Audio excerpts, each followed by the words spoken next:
Bonjour à tous. Bienvenue à cette première conférence du Salon immobilier neuf et de la rénovation énergétique qui sera consacrée à l'achat sur plan. Je suis journaliste au PAP, je m'appelle Jérôme Augereau. À mes côtés, deux invités. Honneur aux dames, Madame Nathalie Pietrini, notaire à Paris, et Thibault Lalican, qui est dirigeant du cabinet IGC. Cette conférence se déroulera en deux temps. La première partie durera une quinzaine de minutes. Mes deux invités vous présenteront les principaux points clés pour préparer votre achat dans l'immobilier neuf. Et ensuite, nous attendrons vos questions. Le but, c'est que ce soit le plus interactif possible et que vous puissiez repartir avec plein de réponses pour préparer au mieux votre projet d'achat du neuf. Voilà, on y va. Thibault Lalican, bonjour. Bonjour. Donc, vous dirigez le cabinet IGC. En quelques mots, quelle est l'activité d'IGC, s'il vous plaît? Alors, bonjour à toutes et à tous déjà. Oui, donc le cabinet IGC est une structure d'accompagnement pour des clients particuliers. Notre combat au quotidien, c'est donc de préparer la retraite de nos clients à travers des investissements immobiliers et financiers. Alors, je ne vais pas trop parler de la partie placement financier aujourd'hui, mais côté immobilier, donc on travaille exclusivement dans le neuf, avec plus d'une centaine de partenaires, donc des promoteurs immobiliers. On accompagne nos clients aussi bien sur l'achat d'une résidence principale que sur la réalisation d'un investissement locatif. On a un accompagnement à 360 autour de l'immobilier, à savoir on fait une étude, bien sûr, un audit patrimonial de la situation de nos clients. Et ensuite, en fonction des objectifs et des moyens financiers de chacun, donc on construit des stratégies, des simulations d'investissement. Et ensuite, un cahier des charges immobilier pour pouvoir répondre à la recherche de nos clients à travers tous nos partenaires. Ok, voilà. Merci. Alors Thibault, avant de chercher un logement neuf, il faut déjà définir son budget. C'est quand même un point important. Oui, c'est la base. Alors, même au-delà du budget, je dirais même en amont, il faut vraiment faire une étude sur sa situation d'un point de vue global. Au-delà du budget, c'est aussi sa stratégie. Souvent, les gens viennent nous voir avec un projet défini.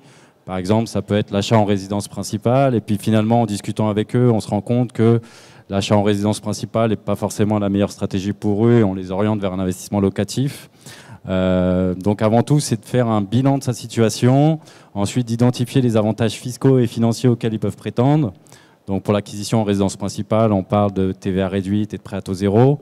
Pour l'investissement locatif, ça peut être un avantage fiscal comme la loi Pinel par exemple. Donc il faut vraiment, et puis après il y a la situation, et peut-être que Nathalie pourra répondre sur la situation familiale, l'organisation familiale, patrimoniale, pour voir comment on construit son investissement immobilier sur d'autres problématiques. Alors Thibault, une fois qu'on a fait un petit peu la définition de son profil, il y a le cahier des charges à définir. On parle aussi de surface de logement, de délai de livraison et secteur géographique. C'est bien d'intégrer tous ces éléments finalement dans sa réflexion. Oui, alors ensuite, une fois qu'on a défini son budget, qu'on a identifié donc ses avantages, ses avantages fiscaux et financiers, on peut passer à la recherche du bien. Donc là, avec nos consultants, on définit un cahier des charges. Donc effectivement, dans le neuf, il y a quand même un aléa sur la livraison, la date de livraison. Donc ça, c'est surtout pour la recherche en résidence principale. Le premier critère, c'est de savoir si nos clients sont pressés. Est-ce qu'on peut y répondre sous un délai de livraison qui est rapproché? Parce que souvent, les gens veulent... la plus grosse difficulté, c'est de pouvoir attendre dans le neuf. Ensuite, c'est aussi l'achat sur plan, l'autre problématique. Mais après, il y a tout un tas de critères, l'orientation, l'étage, la superficie. Et c'est sûr que plus on va rajouter de critères, plus ça va être difficile de trouver le mouton à 5 pattes. Alors on viendra sur des critères plus précis avec Nathalie dans un deuxième temps. Je voulais juste qu'on revienne sur l'importance du secteur géographique. Parce que quand on a préparé cette table ronde, vous disiez qu'il ne fallait pas tout le temps se focaliser sur un secteur déterminé. Parfois, il y a d'autres opportunités. Alors oui, alors souvent ça aussi c'est une de nos forces. Souvent les gens viennent nous voir avec un secteur bien défini sur la résidence principale. Et notre métier, c'est quoi et comment on forme nos consultants au cabinet IGC? C'est d'essayer de bien comprendre la situation personnelle de chacun. Quand je dis la situation personnelle, c'est de comprendre sa vie, la vie de nos clients, où est-ce qu'ils travaillent, combien de temps ils mettent pour aller travailler, est-ce qu'ils ont besoin d'utiliser les transports, est-ce qu'ils utilisent leur voiture, où sont leurs amis, où sont leurs activités en dehors du travail, est-ce qu'ils ont besoin de voir leur famille régulièrement. Et souvent, les gens vont peut-être privilégier leur famille et leurs amis. Et puis finalement, on leur explique que c'est peut-être préférable de mettre moins de temps pour aller travailler 5 jours par semaine pour aller travailler, de mettre un peu plus de temps pour aller voir leur famille le week-end. Alors je dis pas qu'il faut éloigner les gens de leur famille, c'est pas du tout ce que je suis en train d'expliquer, mais et parfois c'est surtout d'amener nos clients vers des secteurs auxquels ils n'auraient pas forcément pensé au départ. Nous on a une vraie expertise sur toute l'Île-de-France, sur tous les secteurs en devenir. Moi ça fait 15 ans que je travaille sur les territoires du Grand Paris, les 68 nouvelles stations de métro, 68 nouveaux centres de vie qui vont se créer. Donc c'est vrai que parfois les gens n'ont pas connaissance de tous les secteurs, voilà, et on peut être force de proposition pour les emmener sur des secteurs auxquels ils n'auraient pas pensé en amont. Et l'avantage, c'est que ces secteurs auxquels on ne songe pas, ça peut être des secteurs où l'immobilier, 1, est moins cher, et 2, où il y a une desserte intéressante. Ouais, tout à fait, exactement. C'est-à-dire, c'est de se dire peut-être que dans le secteur que vous recherchez, vous pouvez avoir dans votre budget un 2 pièces, et dans un autre secteur qui est en train d'évoluer, qui est un secteur en devenir, peut-être bénéficier d'un 3 pièces, par exemple, où il peut y avoir de la TVA réduite, et avoir... Voilà, d'autres, ça nous est arrivé. Moi, je repense à un client dernièrement qui cherchait un logement dans le 95 et qui a fini par acheter un logement dans le 92. Donc vraiment à l'opposé de sa recherche initiale, parce qu'on l'a emmené sur un secteur qu'il ne connaissait pas du tout, finalement à proximité d'une station de métro. Il a adoré l'environnement et il s'est projeté tout de suite sur un environnement qu'il ne connaissait pas du tout. Donc c'est aussi d'aller voir des professionnels qui peuvent vous orienter sur des environnements auxquels vous n'auriez pas pensé initialement. Merci Thibault. Nathalie, bonjour. Donc vous êtes notaire à Paris et vous connaissez le logement neuf sur le bout des doigts parce que vous avez écrit un ouvrage sur l'achat sur plan, donc c'est un secteur que vous connaissez bien. Par rapport à ce que disait Thibault, il y a beaucoup de critères, il y a le financement, il y a le lieu et il y a aussi le quartier. Là aussi, le choix du quartier, c'est important. C'est une adresse, mais c'est plus que ça quand on va acheter finalement. Oui, alors bien sûr, comme le disait justement Thibault, la situation géographique est très importante.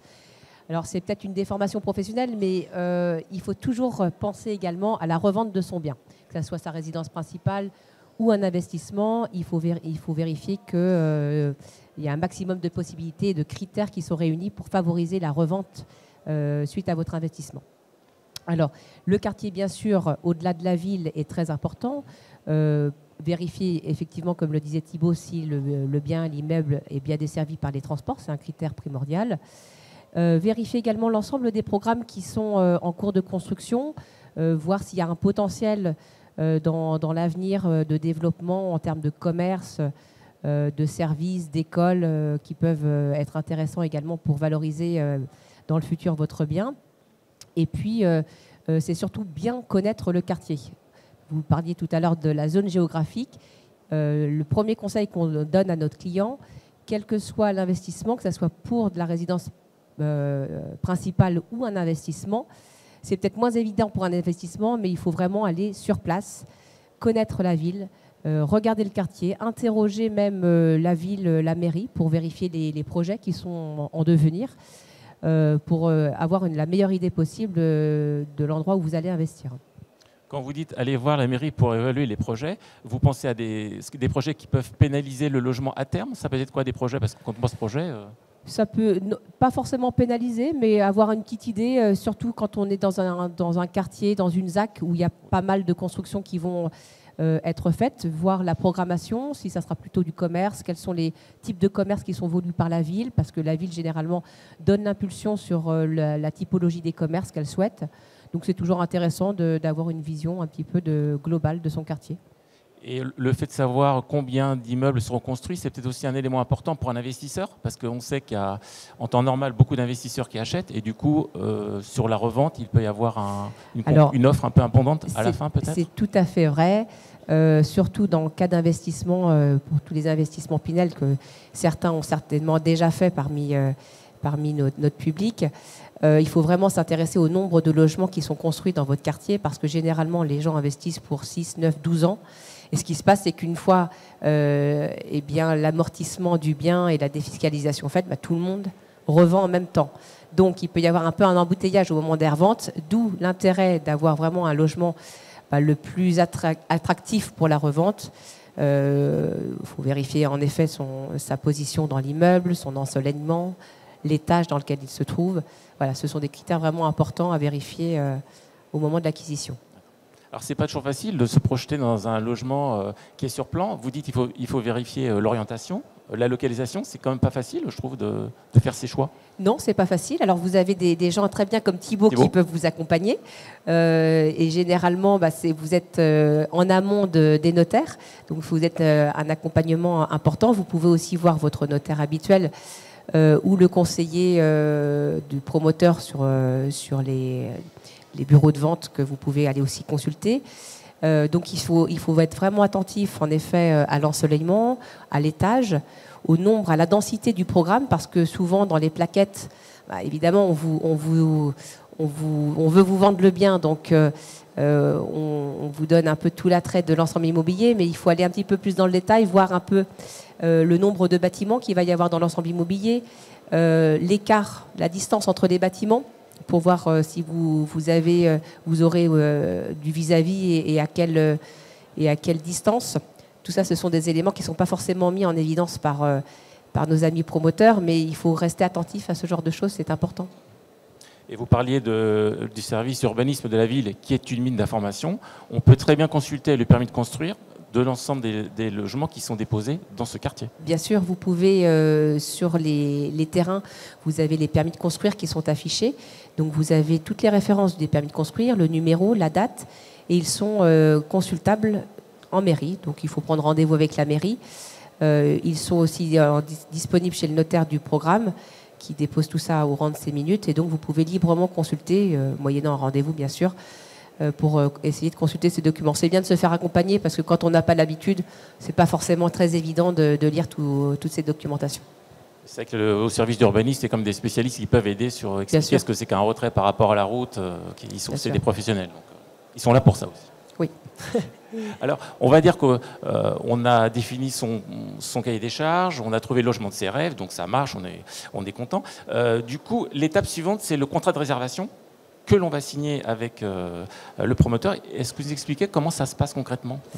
Alors c'est assez simple en fait. Généralement vous allez voir le commercialisateur au niveau du bureau de vente sur le terrain ou à proximité. Et donc il vous dresse un peu toutes les caractéristiques de votre logement. Il y a un plan évidemment qui définit la disposition de votre logement dans l'ensemble immobilier et puis dans le bâtiment. Et puis vous avez également la notice descriptive qui est très importante, dans laquelle vous avez toutes les caractéristiques de votre bien. Donc si vous avez du parquet, du carrelage, tel type de robinetterie.